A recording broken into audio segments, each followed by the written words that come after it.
And at that point, I'd been in ministry about four years or so, and I was leaning way back because I just was getting so beat up, and there was nobody saying, "Yes, you can do this." And this gentleman, Keith Kruger, still friends with him, and he said, "I don't care. You need to be in front, and our students, our male or female students, need to see you in front." And so allowed me to make mistakes, and but encouraged and coached, and that was huge. My name is Timothy Eldred. On today's episode, I am speaking with my good friend, Ginny Olson. Ginny is a pioneer, a legend, really, and she'd hate the fact that I just said that. But she has spent decades training the next generation of church leaders. She's been a pastor, professor, and I always learn something new from her sensitive insight. And if you listen closely, you will too. Welcome. This is the Authentic Pastor Podcast. But I've been waiting for this conversation because I think there are some unique perspectives that you're going to bring to the topic of authenticity. But um, from the day we met, we haven't spent a lot of time together, No, but we've been able to, I think, um, get transparent and honest real fast in our years and few times of connection. well, I was thinking about it, that our connections have been very intense. They've been short, intense, Hmm. and just because of who you are, we were able to go deep quickly, which I highly value. I have that conversation with a lot of friends and a lot of guests is why do we think that's true? Because most of the people on the podcast, I have a connection with, and they're all that kind of relationship, even if we're only face to face once a year, twice a year kind of thing, and then big gaps in between. And I don't think it's just me, but one thing that I don't do, I mean, not patting myself on the back, but I don't have time. I don't have time for the nonsense Mhm. in my life. But I really haven't. I think I used to.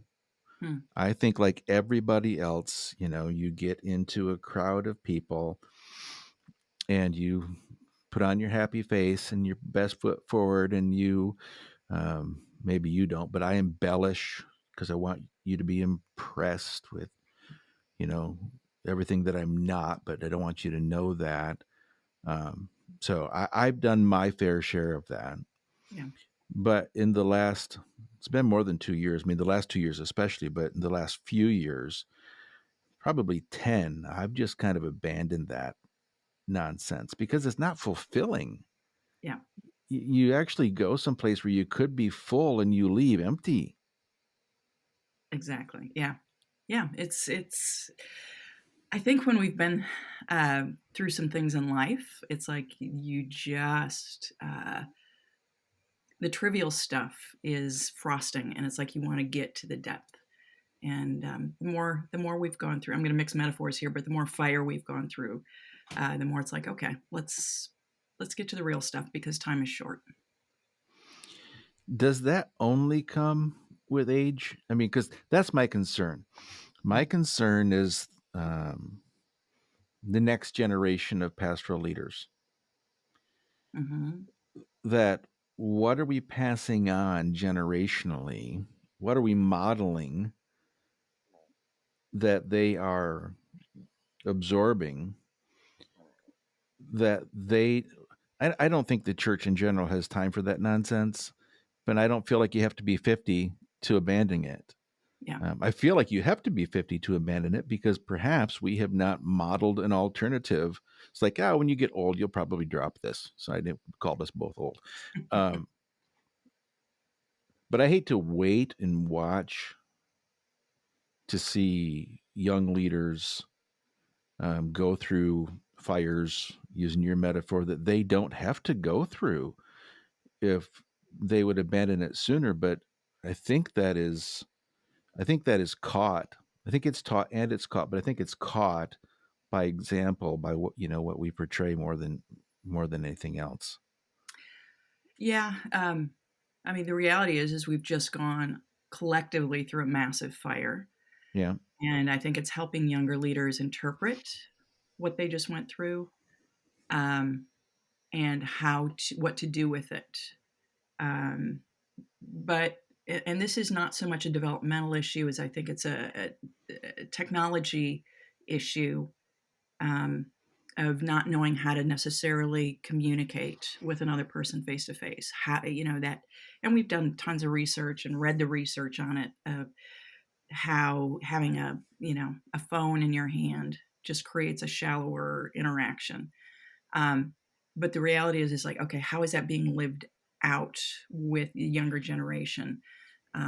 We acknowledge it, but how do we help them? And older generation, how do we help them kind of break that technology barrier of, okay, I put my phone down, I can actually have a face-to-face conversation. Well, There's an that's awkwardness.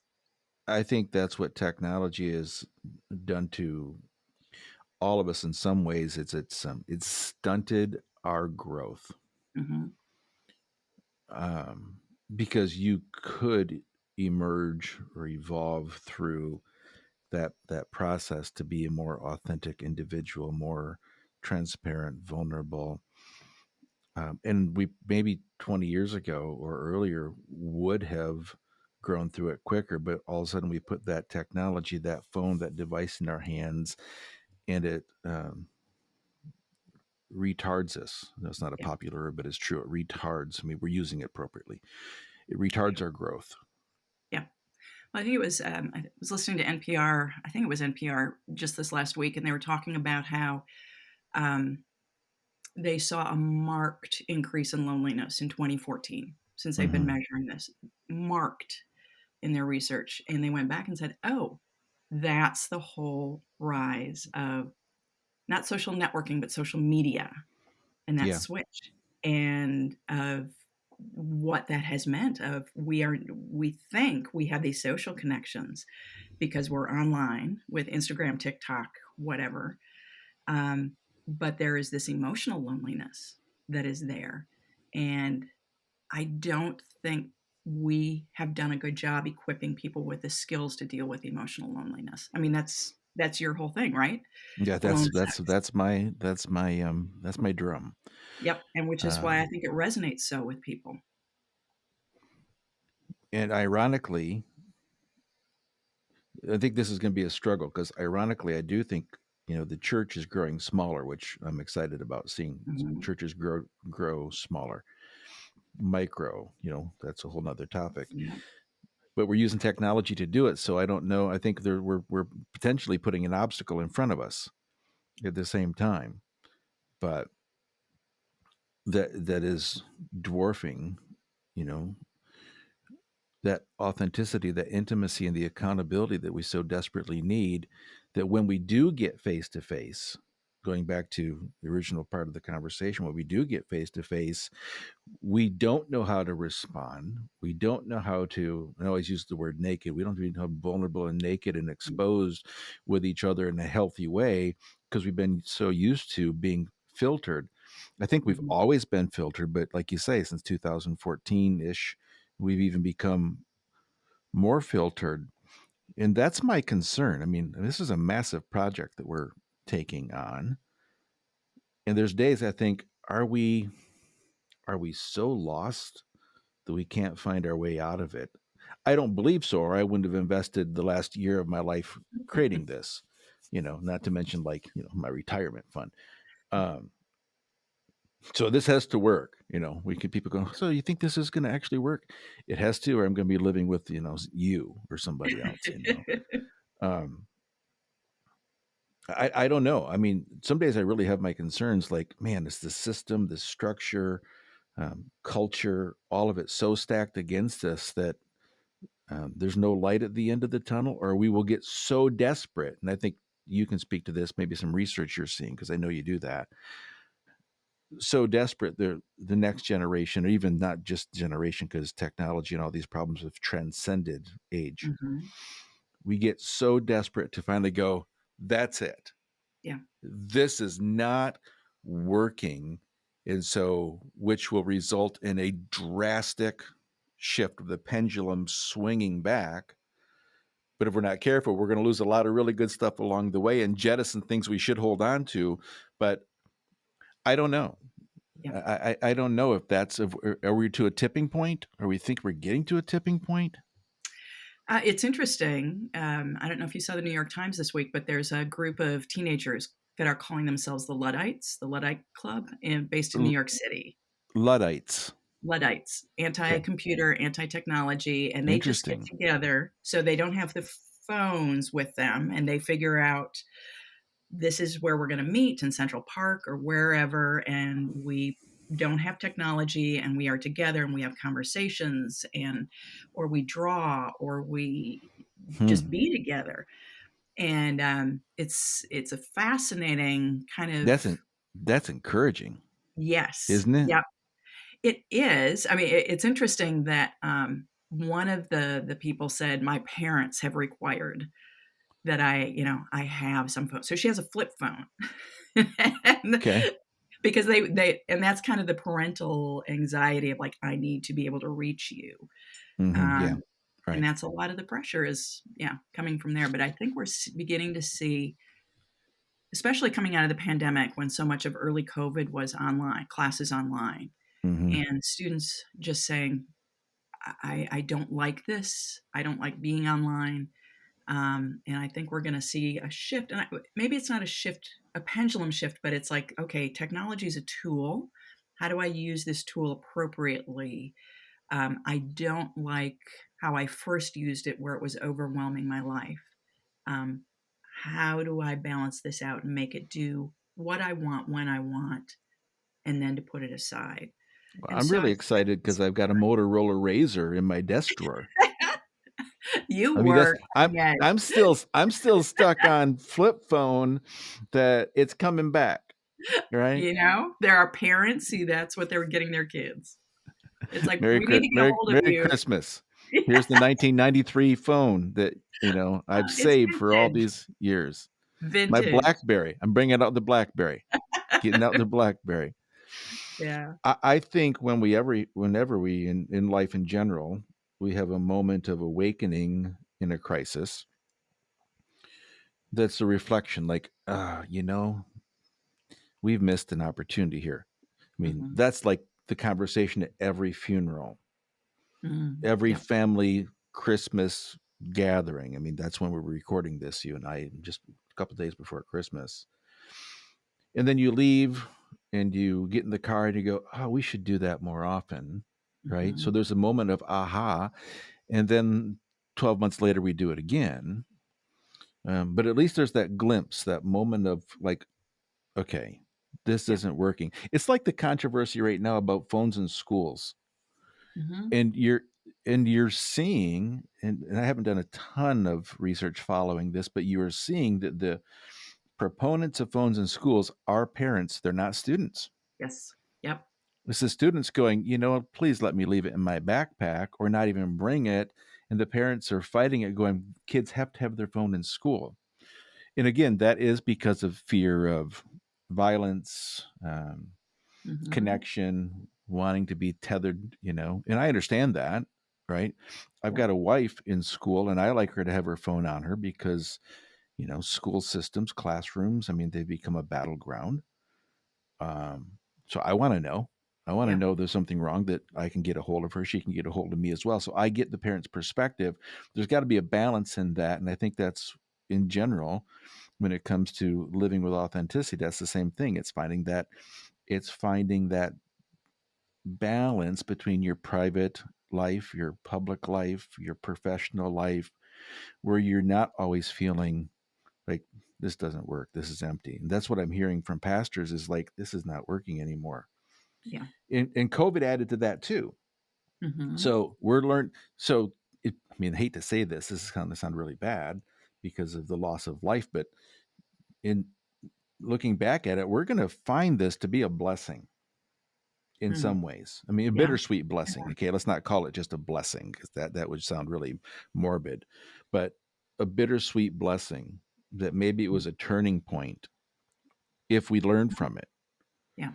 Um, I remember in our staff meetings at the beginning of COVID when we just said, "Okay, we're virtual."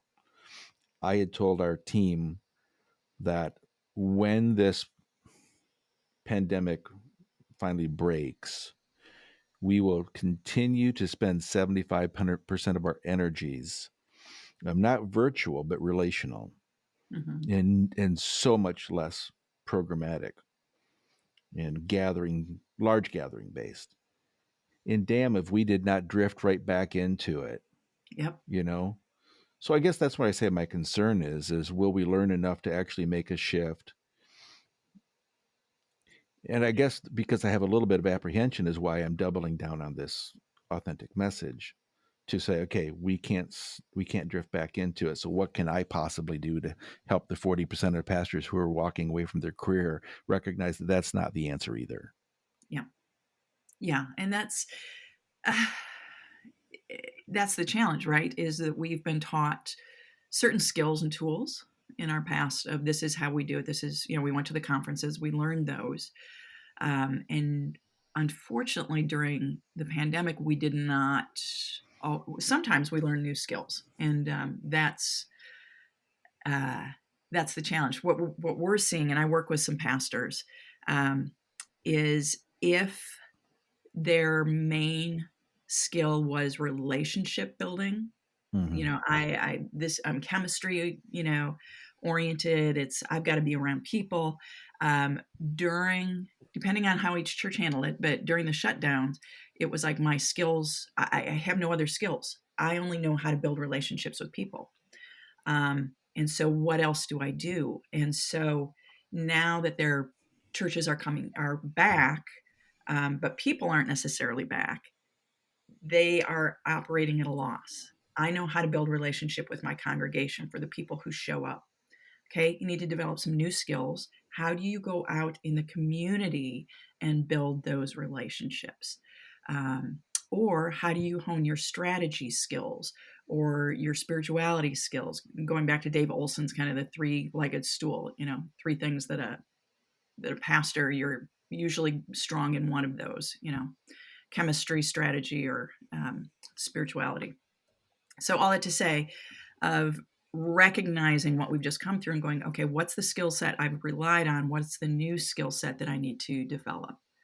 Um, Relationships very important, but I think too many are waiting for people to show back up in the pews, and it's like, nope, this is where you go out into the community. We've become, I never want to sound indicting, but I think sometimes in our pastoral life in general, we've become really lazy. Mm-hmm. And that may be as a result of the fact that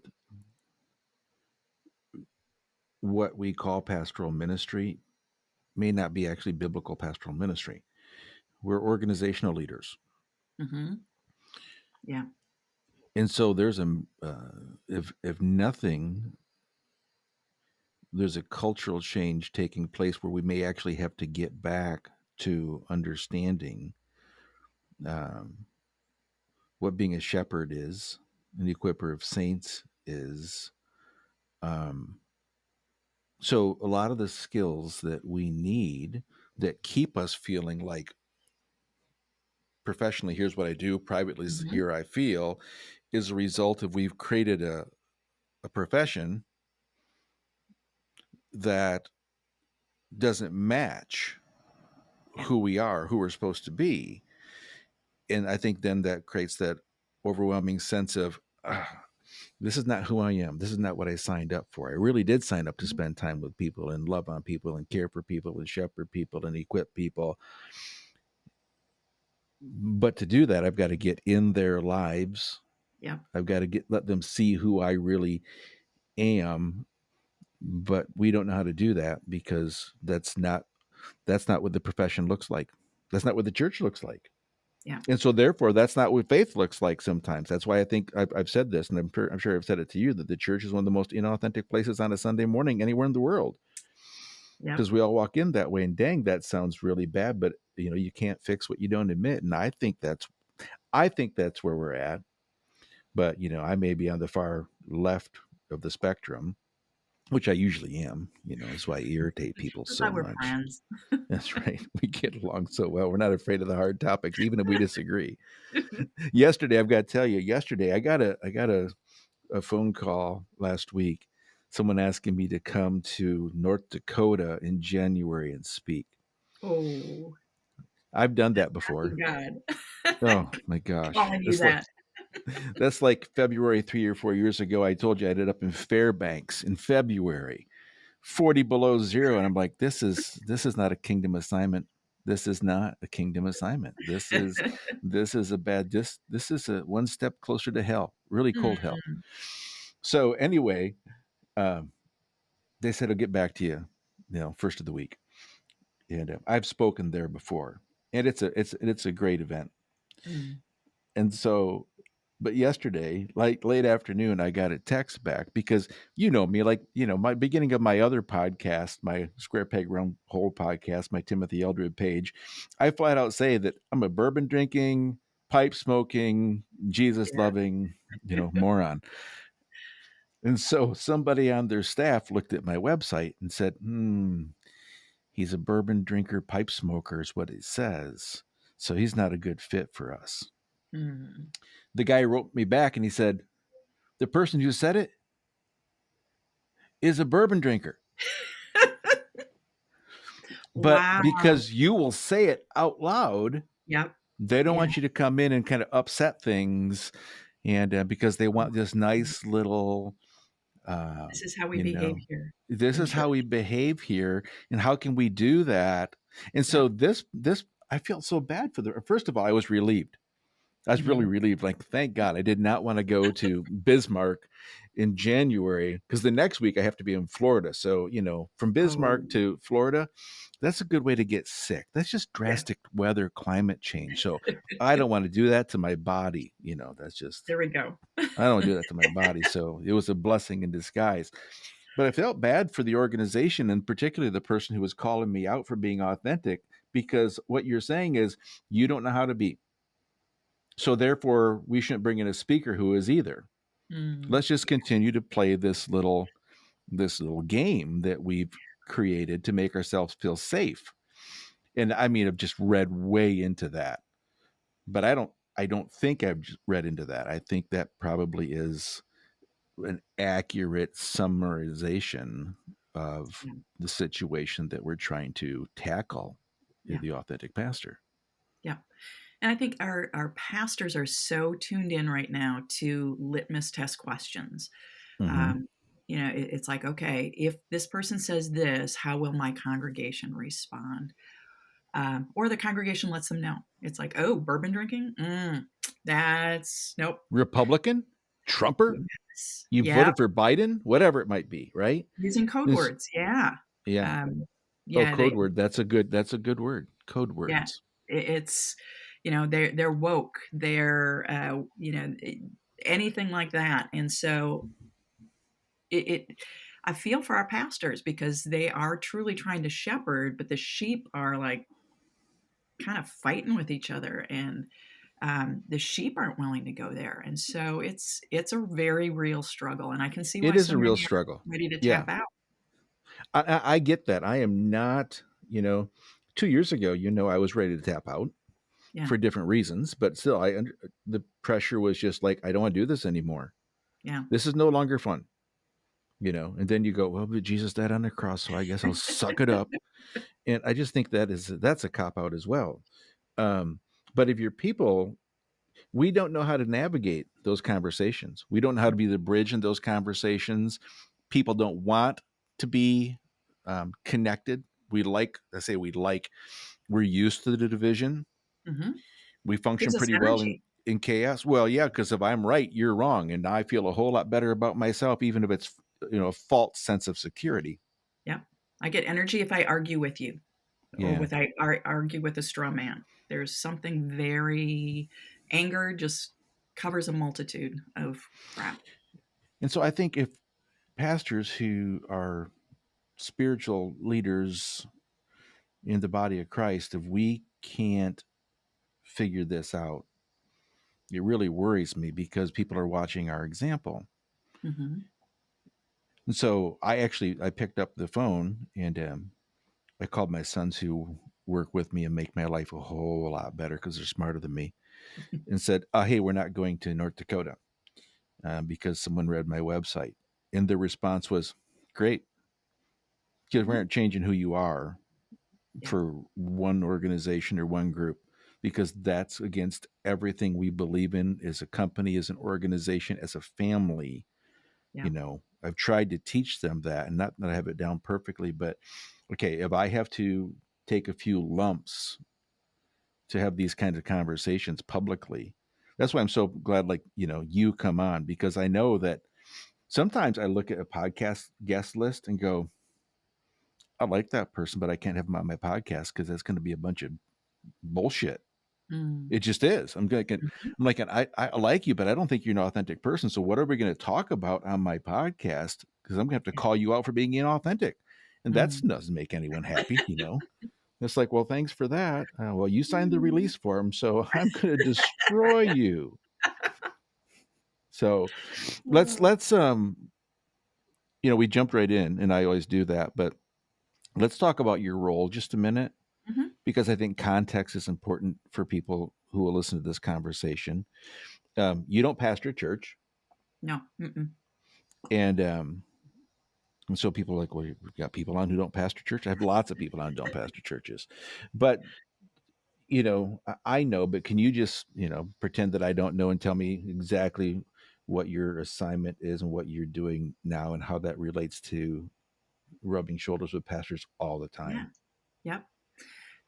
My adult life has been spent in leadership and youth ministry in various forms. So, as a youth pastor, as a professor, I've done some writing, some speaking in the area, and about 11 years ago, came on board with the denomination that I'm affiliated with. Do you want me to say the denomination? Is that Unless you're embarrassed. depends on the day? No, the Evangelical Covenant, and we're in a small denomination. I describe us as if the Lutherans and the Baptists had a love child, it would be us. So you'll find churches that are at both ends of that spectrum. Oh yeah, you guys cover the every Oh, end of that spectrum, right? we do. But Yes. I will say this before you finish about what you do. You've I don't see behind the scenes, right behind the curtain, under the hood of the denomination, but in my uh, interactions, I would say that you do that well. There's a lot of grace. So, I Mhm. mean, there may be both ends of the spectrum, but there's not as much fighting and bickering as I see in other organizations, because there's a freedom. Do I sense that right? There's more freedom than maybe other, or am I just, have you blinded me? Like, huh? Well, there Or, historically has been. We are in the midst of a pretty interesting debate, as many denominations are right now. And so just trying to figure out how do we work through this. And, mm-hmm, ours is on human sexuality mm-hmm, right now, and how churches and pastors are interpreting where to go with that. And yeah, I appreciate the tenor of the conversation where oftentimes it's how do we work through this together? mm-hmm, Um, and if we can't get to a point where we agree, what does this look like moving forward? So um, it's an argument, but it feels like a civil argument or debate right now. So it's interesting to watch. Trying to always keep the kind of the drone's eye view. You mentioned that I don't pastor, and I'm a deliberate layperson. I am an advocate for lay leaders in the church. I serve on our elder board at my local church, and I think that's important. That we don't just see leadership in the church as being those who are ordained and credentialed and licensed, but right. And so, I mean, and I meant nothing by that, but when I say you no, don't no, yeah. pastor, right? So people have this traditional idea of what does that mean? Hmm. Um, you clearly, you know, have the gift of pastoral ministry. You do. You just don't serve in a traditional role that people view that in. What I think is has actually sometimes you've got more freedom. Hmm. You've got more freedom in some ways. You can be more effective than the person who gets the paycheck and wears the collar or stands behind the pulpit. Yeah. Yeah, there is a So, lot more of that freedom and that ability to use my voice to influence, hopefully in a good way. mhm. Um, where I can speak my opinion. And well, although I work for the regional office of the Covenant, just to be clear that I'm not working for the national office. So just there are times where it's like, okay, I need to be cognizant of my role and what I say when I say it. Um, and hopefully that's maturity and not inauthenticity. Discernment, right? Discernment. Yeah. Or or sometimes all the above, right? Yeah. Sometimes inauthenticity, no matter how hard we try, ekes through. Yeah. I'm interested.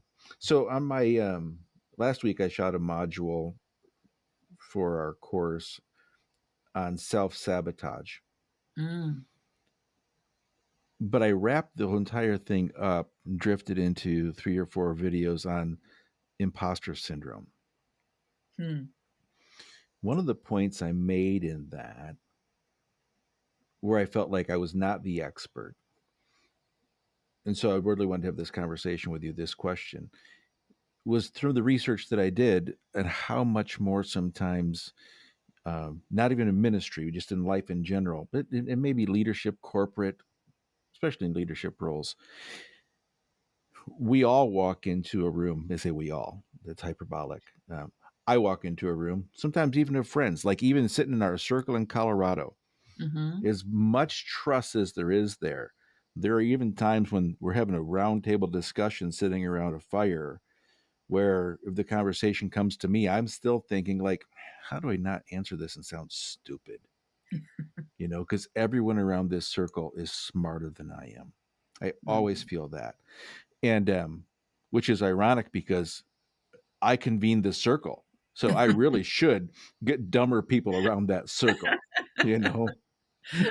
Talk Oh. about self-sabotage. We'll quit inviting all the smart people to the table. But I do. I feel like that. I mean, I've kind of always felt that like that most of my life. I know it's not true, right? I, I'm Yeah. I'm I'm pretty intelligent. I actually said that in one of my modules. I looked right in the camera and Very said, "I am a very intelligent person," good. you know, and I'd look in the mirror and say, "You really are. No, you really are. You really are." No, I really am. But that doesn't mean I don't feel like an imposter. Mm-hmm. Like how in the world did I even make friends with all these people? How did this even happen that I got to have these kind of amazing relationships in my life that they will actually take a week of their life and hang out with us all together, in a little retreat setting? Yeah. My point was there are times that I think that even it can be even, you tell me if I'm wrong, more difficult for women in a Mm-hmm. pastoral, heavy male laden profession. It's got to Yeah. be true. Oh my goodness. To not Absolutely. feel like I don't belong here, even though you've got the chops in Yeah. any way, every way. Oh, and to be actually told you do not belong here, Mm, and that's when you you begin to question. Do I? I mean, I experienced this a little bit in academia, so it's there, but very much so in the church. Um, and just early on in ministry, there weren't many women in youth ministry on hmm church staffs. And I remember discovering, so I was leading a team at that point. I was about 24, leading a team of 3 staff people and about, I don't know, 30, 35 volunteers. We had about 100 and some kids in our ministry. So, um, trying to figure out what I was doing and found out that one of the people I was supervising was getting paid more than I was. I had a degree, I had experience. He did not have a degree, but he was married and wanted to buy a house. And I That's how we remember, put together the pay schedule. oh, that was it. And I remember, here's my mom who does not, at that point, did not believe in women being in ministry as pastors. And she said, I don't care. You need to go fight. You need to fight not just for yourself, but for the women that are going to follow you. hmm And going into the meeting, and um, the can I say bitch? Can we edit You that out just if you it's you you just did, and we don't bleep anything out of this podcast. but it's We well, haven't and we haven't yet until today. there's always a first. Oh, yeah, way to break the ice. But that, I mean, that being having that word, just it wasn't explicitly said, but it was just kind of very It was strongly inferred yeah. hmm that if you pursue this, this is and going, oh, okay, that as a young female in church leadership, going, that I can't bear that word. Um, and there's just that sense that can I fight for this, or is this just not a good fit for me? Is this not the right place? And so every step you don't have that network around you that's saying, yes, we affirm this call. I wasn't given a lot of opportunities to preach. It's Mm-hmm. like once every year to 2 years. And so you don't get good at No, that you if can't you're like, hone anything that way. You can't prove or validate yourself, no. publicly. Yeah. Yep. And And then so you're it's like, criticized for your lack of competency. yes. Yep. Yeah. And there's nobody coaching you or nobody coaching me until finally in the end, I had somebody who was basically cleared paths for me. And at that point, I'd been in ministry about four years or so, and I was leaning way back because I just was getting so beat up, and there was nobody saying, "Yes, you can do this." And this gentleman, Keith Kruger, still friends with him, and he said, "I don't care. You need to be in front, and our students, our male or female students, need to see you in front." And so allowed me to make mistakes, Mm-hmm. and but encouraged and coached, and I that haven't was seen Keith huge. Kruger in a long time. Good man. He is, Really yeah. good man. I always felt good because I was taller than Keith, you know. So, but no, He he's super, super kind gentleman. Yes. Yep. It's always nice to have people who have paved the way that we can mentor us, a few years older than us. Yeah. Even a few minutes ago when you said, like, I serve on the elder board of my church, I know there are people listening here and go, what kind of church is that? Right. And so Yep. if you're listening, I'm sorry that, you keep listening, you'll learn something. Um, it sounded really harsh, but it's true. We got to break some of this. We got to break some of Well, this biblical nonsense. that's the church background I came out of, so I understand that Oh, struggle. absolutely. No, no. We only know Yeah. what we know, right? Yep. And when you begin to question any of that, um, now you feel disingenuous in a different way Yes. because we've been told we can't even have these conversations like you are having, like the hard conversations you're having in the covenant right now. Yeah. But there's a space, and that's what we're trying to do. Like in this conversation, this podcast is create a safe space to ask the hard questions or to say the hard things like this is really how I feel. And I can't say this anywhere else. But if we can find small pockets, even if it's just someone listening to a podcast in their car as they're driving, to feel like, okay, maybe I can get enough courage to really share some things that are on my heart so that Hmm. I don't feel like a fake or a phony Yeah. in my role. How have you, getting personal, you can put the brakes on any time, but I don't think you're going to. You just said bitch. So, um,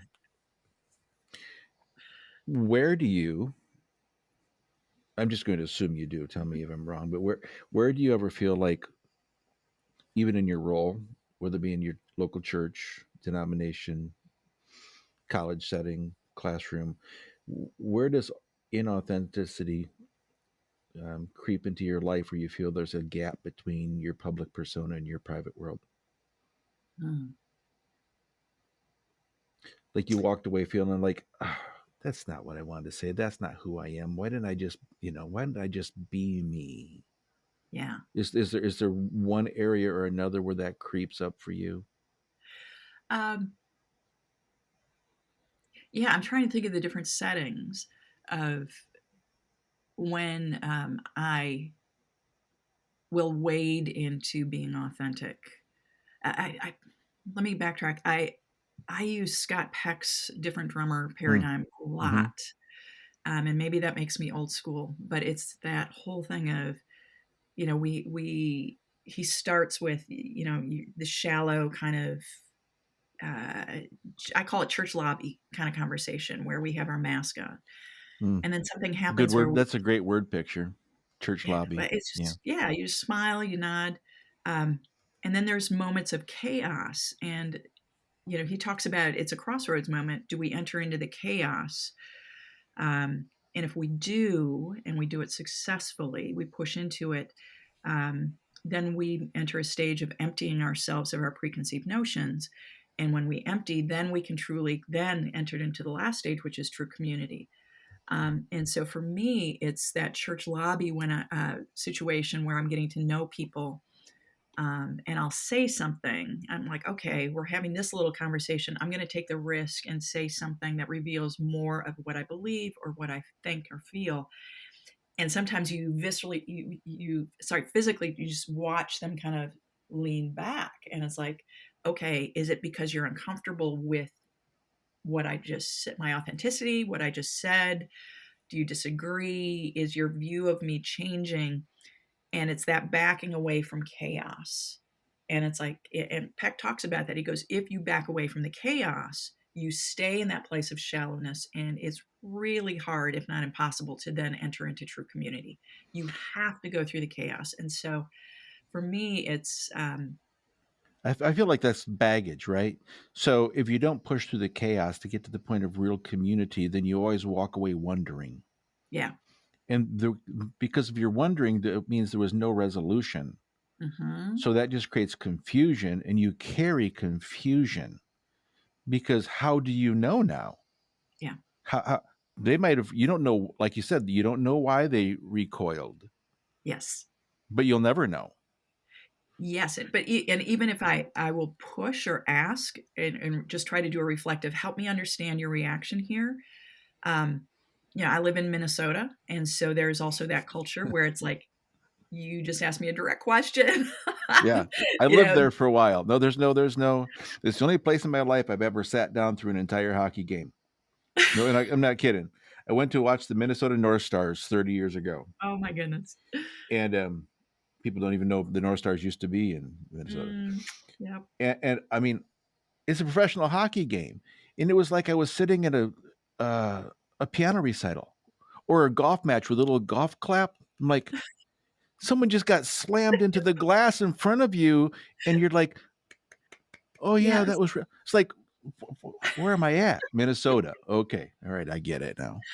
Oh yeah. I lived in Chicago for about 25 years, and so coming back here after that, it took me a while to adjust to that because I was. And somebody asked me once. They said, "Are you from New York?" And I'm like, "No, Chicago. Why?" And they said, "You have kind of an edge to you." And I'm like, "Okay, Yeah. I That's what need I would to say about relearn." Ginny Olson. You have an edge to you. And I'm like, okay, that you're just telling me that my behavior is not Minnesota acceptable. And so Yeah. that's the whole, how do I be authentic? Yeah. And how do I also acknowledge the culture that I'm in? So, Well, so I'll go back to a word we talked about earlier. First of all, thank you for that. The whole issue of balance again, yeah. because you do have to be cognizant of your audience. You know, there's times. I mean, I've been in my church for 27 years, same church, and which is amazing. They haven't kicked me out by now. And I'm pretty comfortable. You know, but we said that at the beginning of the conversation. I don't have too many guards up ever. You know, maybe I should. You know, maybe I should have a few more, but Please I'm no. pretty I'm pretty comfortable with who I am. But even sometimes I come off a stage in my own church, and Cindy will say, "Really, really, you had to go there. You had to say it that way. You had to share that particular story." And and so my wife, who's Minnesotan, right, and you know, married a foreigner, um, Mixed marriage. mixed marriage for sure. She gets a little uncomfortable. And at the same time, I'll get people on a Sunday morning or a weekend service who will say, I can't believe you said that. Thank you so much for Yeah. saying that. And all I'm trying to do is demonstrate that it's okay. Yeah. It's okay when, you know, you have that kind of week to not get in the pulpit and act like you didn't have that kind of week when you just went through a terrible situation. Mm. You know, I don't have to share details, but I can just get up and say, I have no desire to be speaking God's word to you this morning. I don't even know if I've got anything to say. So buckle up. We're both going to be surprised, or use an illustration that I think this is going to make people uncomfortable. And it sometimes it's backfired, but the large majority of the time it's been affirmed. Like, Yeah. oh, that was such a breath of fresh air. And my worry might be a strong word, but my concern is that so many pastors have never had a space like that to experience that freedom. So that feels like so foreign. Like, Hmm. how would I even begin to do that? That's going back to, again, this next generation. It's never been modeled for me. Yeah. This is the way it's supposed to be. This is the job. And yet, in all my private conversations, I just like hear the words, I hate this part of the job. Mm-hmm. No, why do you act that way? Well, because that's how I get paid, you know? Mm-hmm. Yeah. Yeah. And so I've gotta believe in your role, that you hear those conversations in some way, shape, or form. Hmm. Yeah. Yeah. I mean, it's hard when you've got a family that, so it's not just Oh, yeah, you, yeah, yeah. but you've got people relying on you, and so you're weighing that in your mind, um, of, can I take this risk? And I would say I would encourage people to find a smaller group to begin Mm, to share, this is how I take the risk. So it's not your congregation on a Sunday hmm. morning that you're subjecting them to, you're kind of trying to figure this out, but that you've got a group of people around you that can support you on that journey towards authenticity, and Well, can help you I, practice. a lot of people don't think that you can be friends with people in your church, right? Mm, Okay, that's that's sad. that's so far past, um, a thought that we should still be talking about, but it's residually hung on with us for a really Hmm. long time in the pastoral world. But no, I don't think you need to. And sometimes, so I'm thinking about younger pastors again who may not have the experience, therefore maybe the maturity to Hmm. know when you get, walk out on stage naked. And, you know, metaphorically, of course, Hopefully. hopefully. That's a whole nother headline in the New York Times. So, um, but we've got those two. So you Hmm. see that all the time. But do starting small. Like, I have a handful of, I had the best staff meeting yesterday, Jenny. Mm. We got done working on 3 hours worth of budget. My church operations director looked at me and she said, how about we turn our staff meeting into a bourbon tasting? Okay. It's Tuesday. It's Tuesday. It's Yep. noon. Yep. Why not? Now, I don't care if people in my church listen or not, but they would not be shocked, right? Yeah. But at the same time, I'm not going to get up and tell our whole church on Sunday morning at Christmas, like, we had the best Christmas party because, we sampled 14 different bottles of bourbon out of my office. I'm going to have that conversation with two or three people. I did this morning at Yeah. coffee. One of my Yeah. dearest friends and member of our church, he said, how was yesterday? I said, we had a best staff meeting. Oh, yeah. What was so good about it? We'd sampled, like, 13, 14 different bottles. Yeah. But that's a small circle. Yeah. And so sometimes, and I don't know where I'm leading with this other than I've got a thought in the back of my head. Sometimes authenticity doesn't mean I'm authentic everywhere I'm at. It means I'm Hmm. not fake, right? There's a difference Right. between being fake and being authentic. You can be authentic and not, expose everything. But Yep. even if I have just that small group of people that I don't have to shade anything, that might be enough to, like, let the pressure out of the blister. Yeah.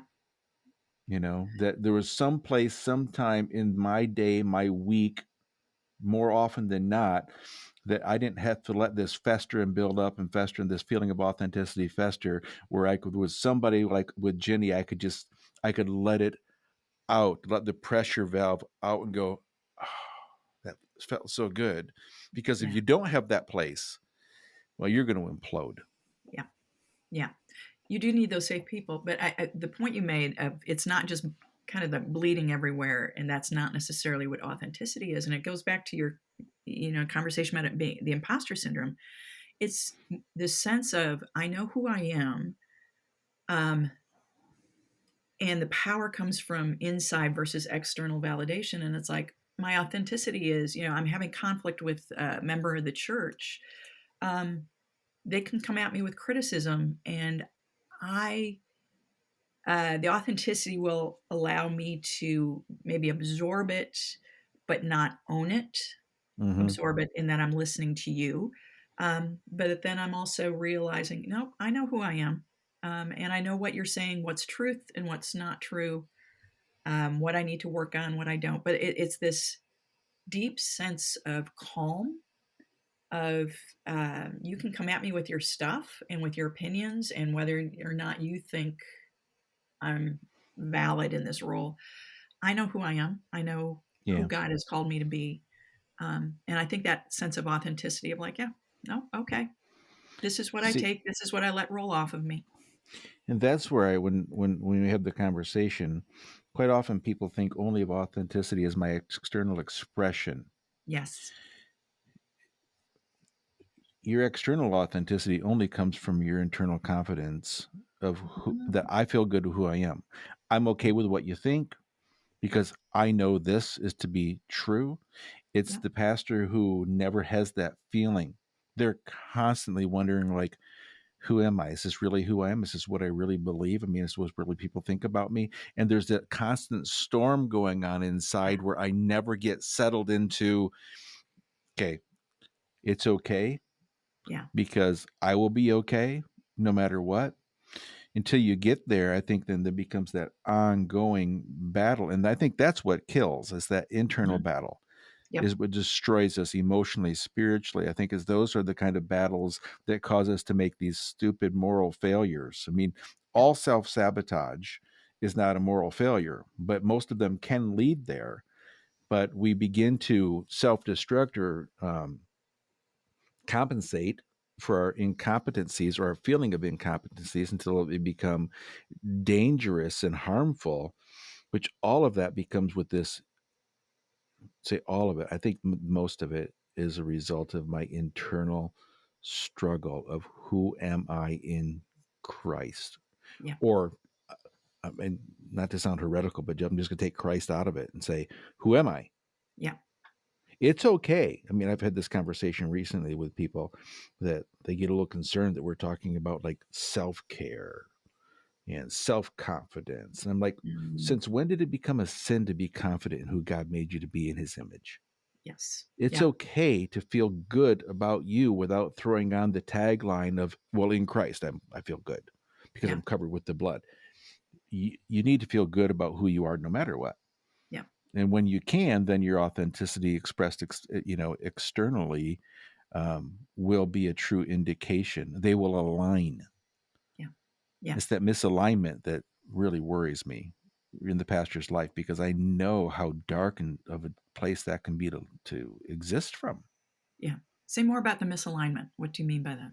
Well, when I say misalignment, I'm talking about like who you think I am and who I portray to the world is not aligned with really what I'm feeling inside. Mm. And so there's this constant friction. Yeah. And, you can't constantly have friction because you wear those parts out of you. Hmm. So where is the grease, the lubrication that keeps that from being to a point where that friction doesn't eat you aside and burn up inside and you become this burning pain of I Yeah. can't do this anymore until I've abandoned my job, my family, my career, my principles, my values, only to find some sense of false relief. Yeah. And that's when things implode and they become headlines. But they don't have to Hmm. become headlines for that to be happening all over in churches across the world, Yeah. in Yeah. pastors' lives. Yeah. And I think that's, I mean, this is where doing the deeper work, right, of Mm. self-reflection as pastors. Like I said, I've been teaching youth pastors for decades now. One characteristic is we tend to be people pleasers. And so we are Sure. very externally oriented, always kind of gauging what are people's opinions of us. And it means we have to be very deliberate to do the harder inner work to make sure that my validation is coming from inside, not from what you think. And so that means therapy, or spiritual direction. I've found with younger generations that there's a real negative attitude towards therapy.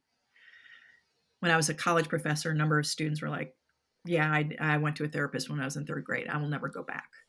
And so we would talk about spiritual direction, and that clicked with them more. So they were more open to that than they were Yeah. going back to see a counselor or a therapist. And I'm like, just whatever it takes for you to do deeper work, Yeah. do it. I love the phrase deeper work, inner work.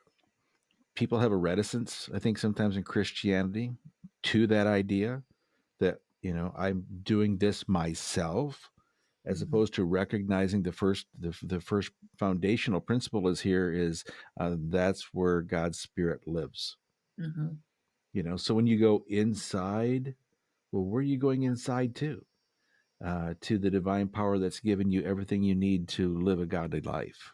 Yeah, And so be still and know.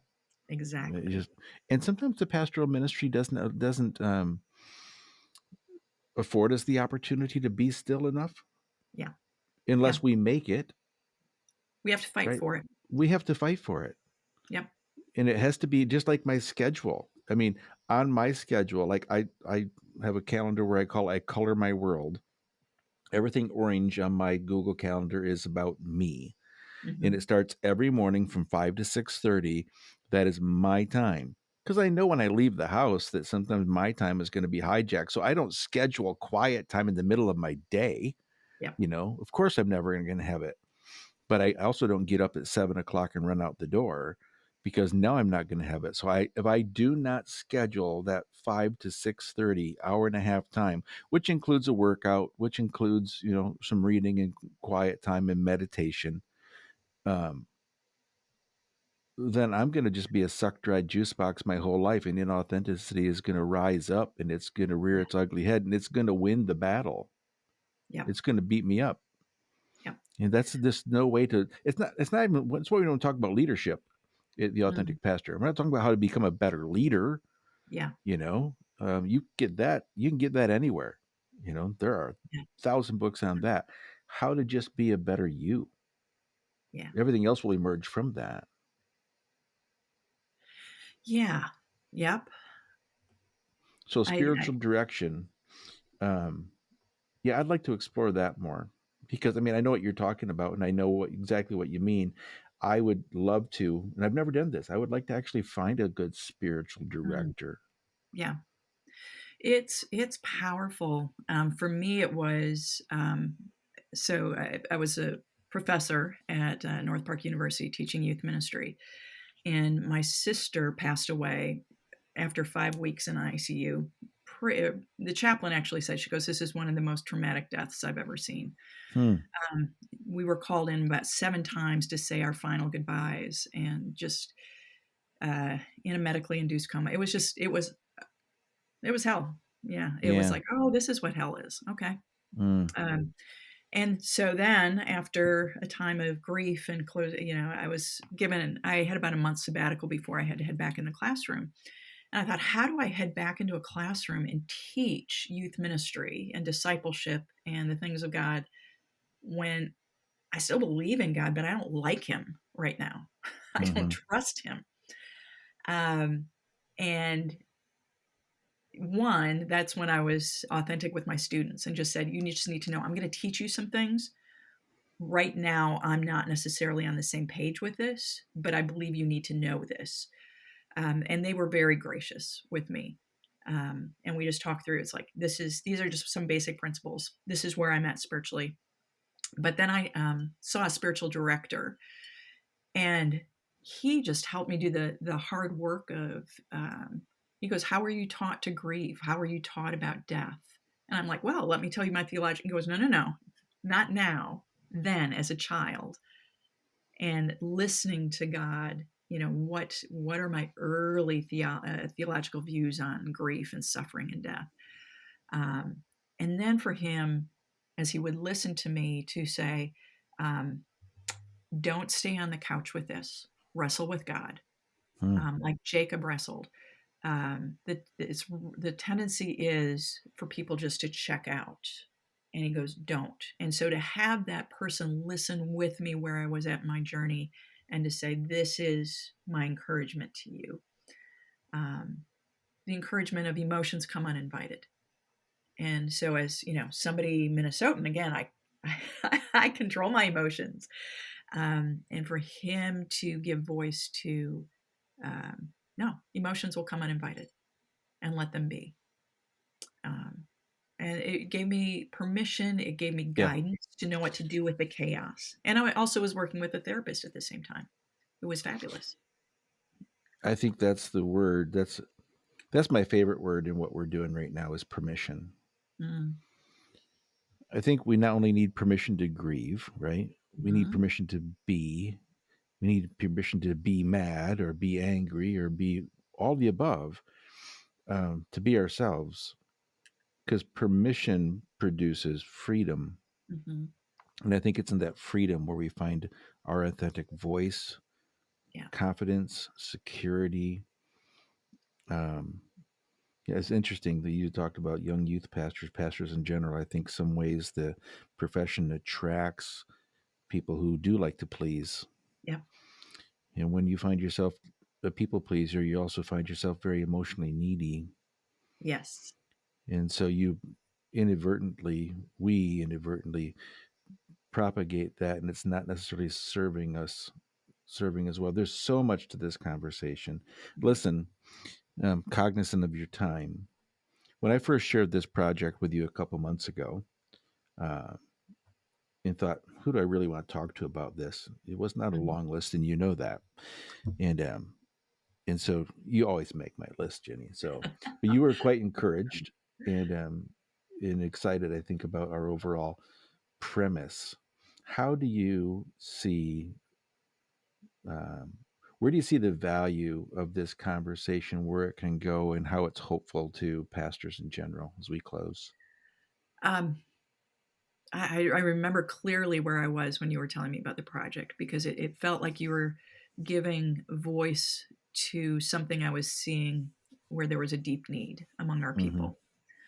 Um, and I think that's it, is sometimes we can be in the chaos of it, and we just need this outside voice to say, what you're experiencing, you're not crazy. Mm-hmm. And there's a way forward, and there's hope, and just that sense of community. And community has all sorts of different layers, but the sense Mm-hmm. of community of like, oh, Tim has gone through this. He is inviting people who have gone through this or something similar, and they've done the hard work of putting their experience into words, and he is drawing the lessons, and this kind of gives me that next step forward. Okay, here's what I can do. There's a way out. There's a way out of the chaos. And again, the hard work of when I was a child, this is what I was taught, and it's like, Mm. okay, let me analyze what I was taught, and why do I need permission? Yeah, sorry, I'm getting into a little bit of a mess here, but it's that sense of you are giving people permission, and they might not even Well, realize they need it until they hear it. we don't usually know we need it until we're in the midst of it, right? Yeah, Hopefully, it's not too late, and we want to cut it off at the pass. So I'm happy to be a voice, even though sometimes I don't know that my voice is like looking in the mirror. Do we really have something to say? I've got something to say, but you make it better. So you added your voice so eloquently to the conversation, and I can't thank you enough for your friendship and your vulnerability and your willingness to share openly with anyone who's listening. So thank you for the opportunity. This was a delight. it was a delight. Hey, Merry Christmas. Merry And Christmas. hang on the line. This needs to upload, Good. and I'll circle back with you soon. Thank you, Jenny. Thank you.